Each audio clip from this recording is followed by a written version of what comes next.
Hi friends, welcome to my baby Appu YouTube channel.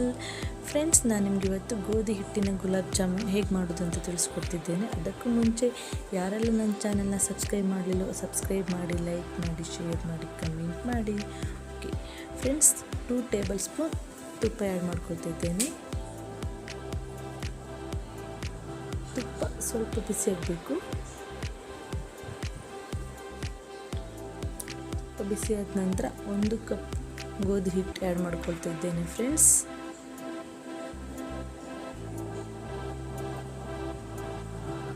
ಗೋಧಿ ಹಿಟ್ಟು add ಮಾಡ್ಕೊಂಡ ನಂತರ ಚೆನ್ನಾಗಿ ರೋಸ್ಟ್ ಮಾಡ್ಕೋಬೇಕು. ಲೋ ಫ್ಲೇಮಲ್ಲಿ ಇಟ್ಕೊಂಡು ರೋಸ್ಟ್ ಮಾಡ್ಕೊಳ್ಳಿ. ಲೈಟಾಗಿ ಕಲರ್ ಚೇಂಜ್ ಆಗಬೇಕು, ಘಮ ಘಮ ಸ್ಮೆಲ್ ಬರೋ ತನಕ ಮಾಡ್ಕೊಳ್ಳಿ. ಜಾಸ್ತಿ ಕೆಂಪು ಬಣ್ಣ ಬರಬಾರ್ದು, ಸ್ವೀಟ್ ಅಷ್ಟೊಂದು ಚೆನ್ನಾಗಿ ಬರಲ್ಲ ಗುಲಾಬ್ ಜಾಮೂನು. ಓಕೆ ನೋಡಿ, ಲೈಟಾಗಿ ಕಲರ್ ಚೇಂಜ್ ಆಗಿದೆ. ಇದನ್ನು ಒಂದು ಪ್ಲೇಟಿಗೆ ಸರ್ವ್ ಮಾಡಿ ಸ್ವಲ್ಪ ತಣ್ಣಗಾಗಲು ಬಿಡೋಣ. ಓಕೆ, ತಣ್ಣಗಾಗಲು ಬಿಡೋಣ. ಈಗ ಗುಲಾಬ್ ಜಾಮೂನ್ಗೆ ಶುಗರ್ ಸಿರಪ್ ಆ್ಯಡ್ ಮಾಡ್ಕೊಳ್ಳೋಣ. 1 ಕಪ್ ಶುಗರ್ ಆ್ಯಡ್ ಮಾಡ್ಕೊಳ್ತಾ ಇದ್ದೇನೆ. 1/4 ಕಪ್ ಆಗೋಷ್ಟು ವಾಟರ್ ಆ್ಯಡ್ ಮಾಡ್ಕೊಳ್ತಾ ಇದ್ದೇನೆ.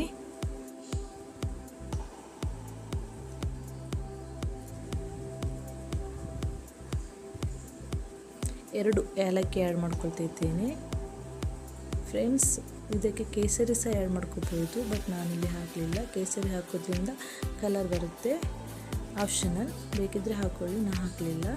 ಇದನ್ನು ಚೆನ್ನಾಗಿ ಮಿಕ್ಸ್ ಮಾಡ್ಕೋಬೇಕು. ಓಕೆ, ಇವಾಗ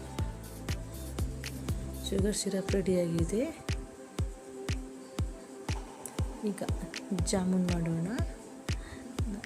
ಓಕೆ, ಗೋಧಿ ಹಿಟ್ಟು ತಣ್ಣಗಾಗಿದೆ. ಇದಕ್ಕೆ ನಾನು 1 ಟೇಬಲ್ ಸ್ಪೂನ್ ತುಪ್ಪ ಆ್ಯಡ್ ಮಾಡ್ಕೊಳ್ತಾ ಇದ್ದೇನೆ.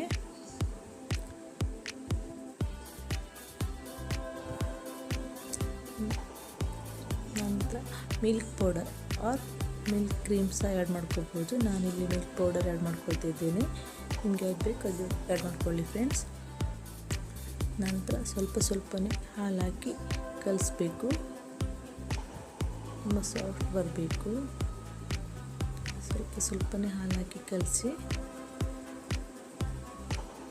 ಓಕೆ, ನಂತರ ಅದಕ್ಕೆ 1 ಟೇಬಲ್ ಸ್ಪೂನ್ ತುಪ್ಪ ಆ್ಯಡ್ ಮಾಡ್ಕೊಳ್ಳಿ. ಆಗ ಚೆನ್ನಾಗಿ ಬರುತ್ತೆ ಗುಲಾಬ್ ಜಾಮೂನ್. ಚೆನ್ನಾಗಿ ನಾದ್ಕೋಬೇಕು ಫ್ರೆಂಡ್ಸ್. ಚೆನ್ನಾಗಿ ನಾದ್ಕೊಳ್ಳಿ. ನೋಡಿ, ಸಾಫ್ಟಾಗಿ ಬಂದಿದೆ. ಓಕೆ, ಸಾಫ್ಟಾಗಿ ಬಂದಿದೆ. ನಾವೀಗ ಜಾಮೂನ್ ರೆಡಿ ಮಾಡ್ಕೊಳ್ಳೋಣ. 1 ಕಪ್ ಗೋಧಿ ಹಿಟ್ಟಿನಿಂದ 15ರಿಂದ 20 ಜಾಮೂನು ರೆಡಿ ಮಾಡ್ಕೋಬೋದು. ನನಗೆ ಇಲ್ಲಿ 15 ರೆಡಿಯಾಗಿದೆ. ಇದನ್ನು ಚೆನ್ನಾಗಿ ಫ್ರೈ ಮಾಡಬೇಕು. ಫ್ರೈ ಆದ ನಂತರ ಫ್ರೈ ಆಗಿದೆ. ಇದನ್ನು ಶುಗರ್ ಸಿರಪ್ಗೆ ಆ್ಯಡ್ ಮಾಡ್ಕೋಬೇಕು. ಸಿರಪ್ ಸ್ವಲ್ಪ ಬಿಸಿ ಮಾಡ್ಕೊಳ್ಳಿ ಫ್ರೆಂಡ್ಸ್. ಸ್ವಲ್ಪ ಬಿಸಿ ಮಾಡ್ಕೊಂಡು ಆ್ಯಡ್ ಮಾಡ್ಕೊಳ್ಳಿ. Okay, gulab jamun ready. Thank you for watching. ಯಾರಿಗೆಲ್ಲ ಈ ರೆಸಿಪಿ ಇಷ್ಟ ಆಗಿದೆ ಲೈಕ್ ಮಾಡಿ, ಶೇರ್ ಮಾಡಿ, ಕಮೆಂಟ್ ಮಾಡಿ. Thank you.